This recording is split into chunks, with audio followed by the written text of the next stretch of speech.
Hi, this is Mike Edelhart, and I'm here with another edition of Inception, our podcast about the beginnings of companies, new ideas in science, careers, and sometimes even a little glimpse into the future. And today I'm here with my partner, Charles Smith, who was the very first guest on Inception just a little over a year ago. We generally don't do these things talking to one another. The point is to talk to portfolio companies, but because of the anniversary and because of some of the things going on out there today, Charles and I thought it might be a good idea to bring the old act back and have a partner-to-partner chat. So Charles, great to see you with all that hair and me with all this hair. I'm not used to it. No, I'm certainly not used to all this hair, Mike. It's great to see you as well. 2,700 miles away via Zoom. Yeah, exactly. And it's great to be back. So I miss New York, and I'm worried that by the time I get back there, the city I'm missing may not really be there anymore, at least not in quite the same way. What do you think? I think what has always attracted me to being in New York and around New York is the people that are attracted to New York. And I don't see that changing.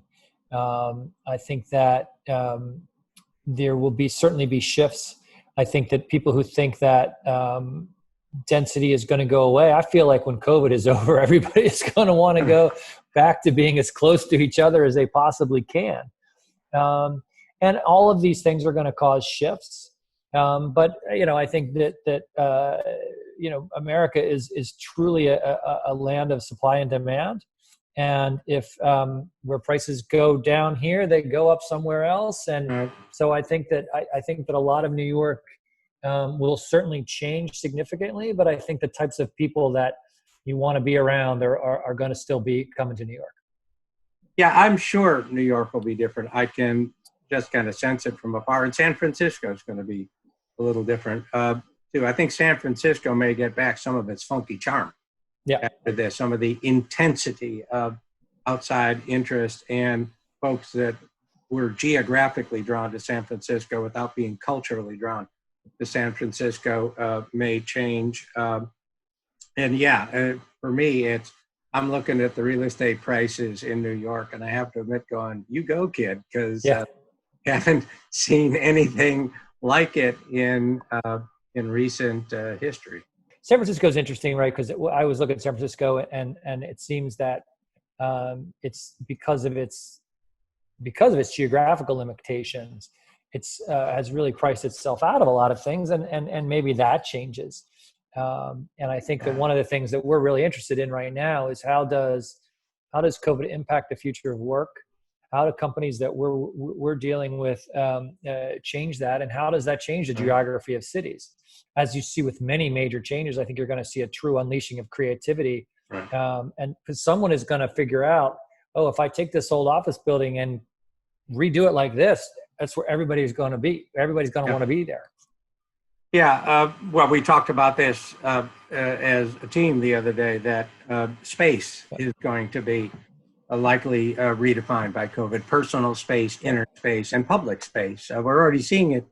I'm not there in New York, but I see the pictures there of my friends. This outer edge of the sidewalk, and the first place where cars might otherwise be is now outdoor dining, and build-in place and some of those kinds of things, which have been alleys.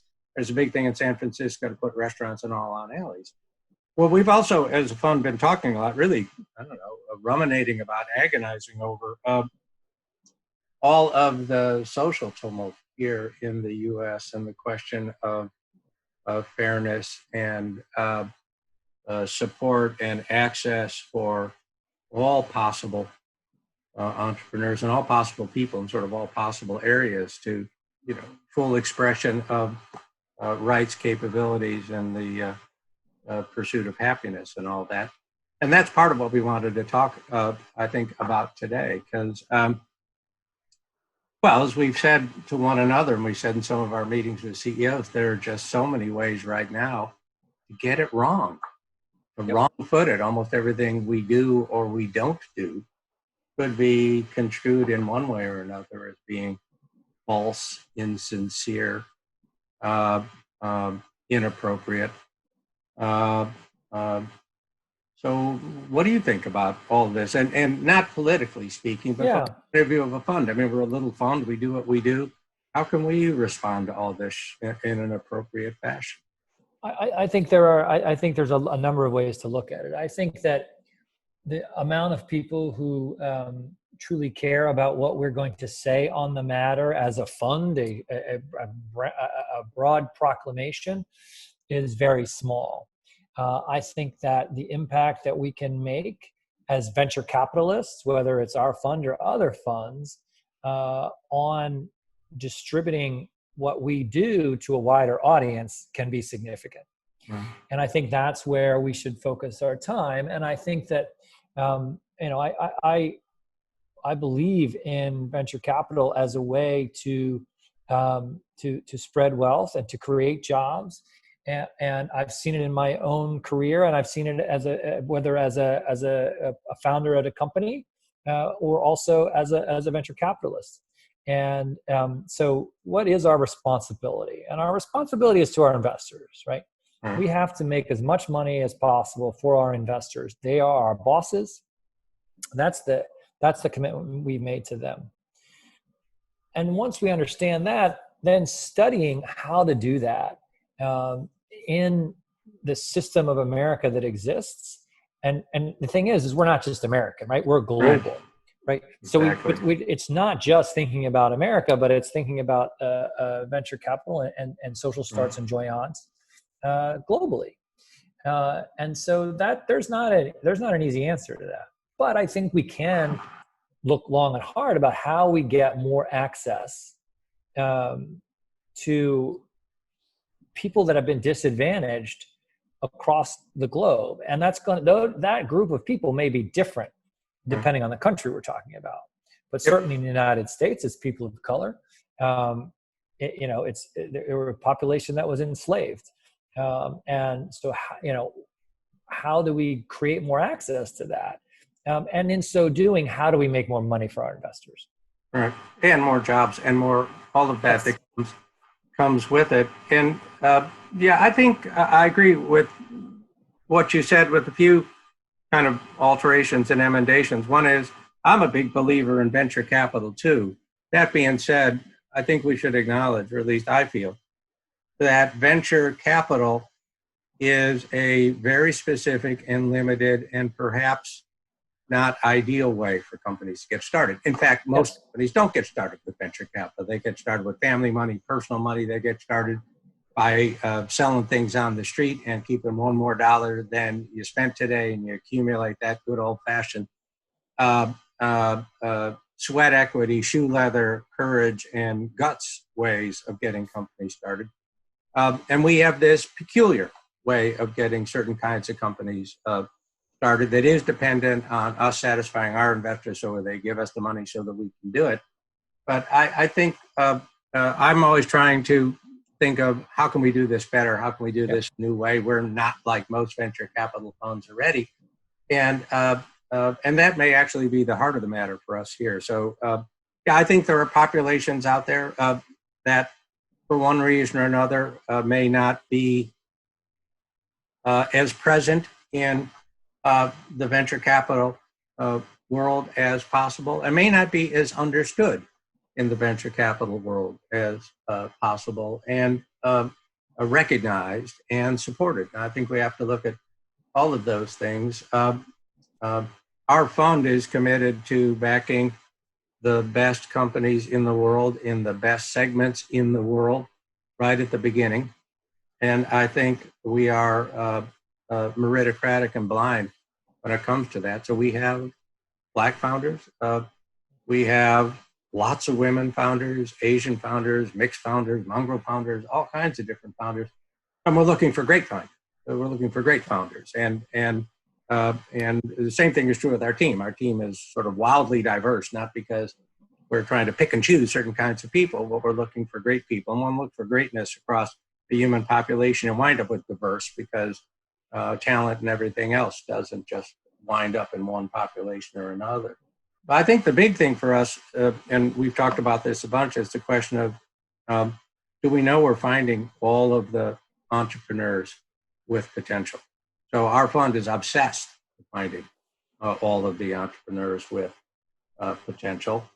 Um, and in some cases, we know we're going to find them all at Harvard. We know we're going to find them if they're anywhere in the YC community. We know we're going to find them all these places we would look and expect them to be. But I've become really torn by the question of what if we're not looking in the right places? What if we're not looking in the right ways to know that we found all the great entrepreneurs who happen to be Black or who have indigenous roots or who come out of the Latino community or who have any other kind of aspect that may not conform to sort of historical presumptions of where an entrepreneur comes from and what an entrepreneur looks like. If you look at the Black population in college in the United States, it's very easy to say, oh, we should look more at the historically Black colleges. But only 3.5% to 4% of the Black people currently in college are at those colleges and universities, right? And so the majority of the rest of them are at large state institutions, which are also almost always great research institutions. And we do pick up interesting things from the University of Indiana or Ohio State. But could we be doing more? Could we be finding and reaching out to the entrepreneurial programs at those universities? Can we get those things in our database? Because I think that we're very good at, once a company is in front of us, at determining whether or not that founder is going to win. And because of the way we think about the founder's honesty as being one of the first things we look at. We look at how we think a founder is going to be able to attract a team and continually attract a team. The things that are important to us are always going to be important to us. But if our tools are identifying everybody, then that becomes a cycle which helps us, right? And because we're going to get better, the more we see, the better we are. And our number one source for new companies that we invest in is other founders within the portfolio. Mm-hmm. So to establish a bigger network is just better for us.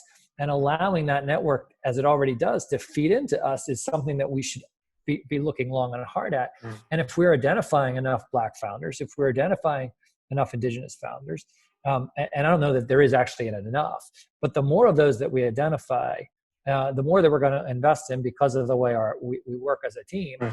And that is going to add more to us. It also makes us look hard at what we think a quote unquote big enough market is. And we're very willing as a team to look at spaces which we think are very narrow if we think they can be dominated by the entrepreneur we're talking to. And we have to take that same approach if someone comes to us and says, this is a product that is specifically for African Americans. And instead of dismissing that and saying, well, that's 12 to 13% of the population, it's a too small market. Well, if they can dominate that market, it's going to be big enough for a good exit. Right. And you mentioned the state universities, and we can even talk about community colleges. I think that's terrific to say. To date, we found it really challenging because showing up at an Ivy, they're all organized. They're great at marketing their students. Their students got there by being great at marketing themselves. Yep. And sure. So it's the classic sort of self-selection going on. Ohio State with 40,000 students, not to pick on them in particular, but all these other schools tend to be less well organized, less fully knowledgeable of that enormous seething population of students. In many cases, the students may be much more sort of fluid in finding themselves, and that puts more obligation on us. The easy way out is to say, well, that's really confusing. We'll just leave it alone till somebody does something like go to grad school or walk in the door or apply to Y Combinator. Yeah. But I think we have to take on ourselves a little more effort in those places. The other thing that's been on my mind a lot is maybe not college. And what does that mean to us? And how do we look at that? We've become good at sort of operating in this structured universe of entrepreneurial organizations and accelerators and universities and places where entrepreneurs, as we define it, may self-identify by your presence. But I'm as sure as I can be that there's a bigger world of human beings who have the potential to contribute enormously to the future of other human beings. And we don't have a method for identifying those.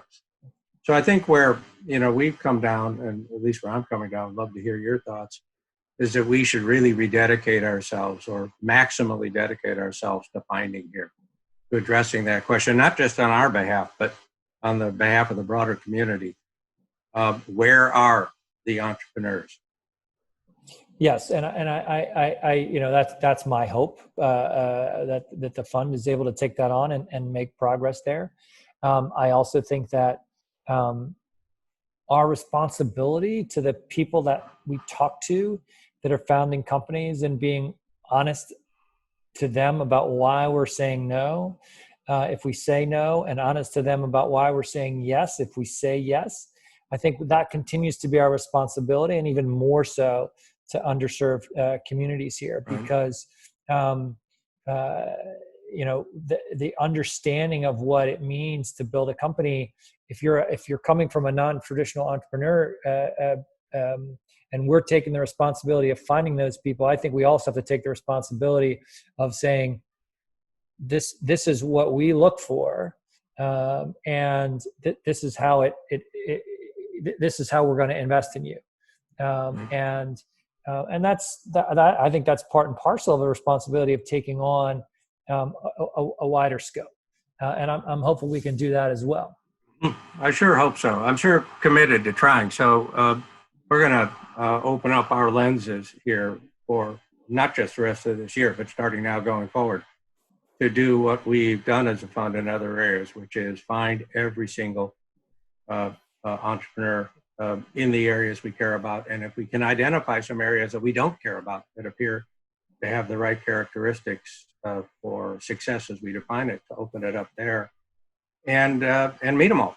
And I think also in the spirit of what's going on here, to make that broadly available, not just to say we found them, we've looked at them, we're done. But we found them, we've looked at them, and whatever came out of it, make that available to the broadest possible universe. Here, every other fund. Here, every other angel.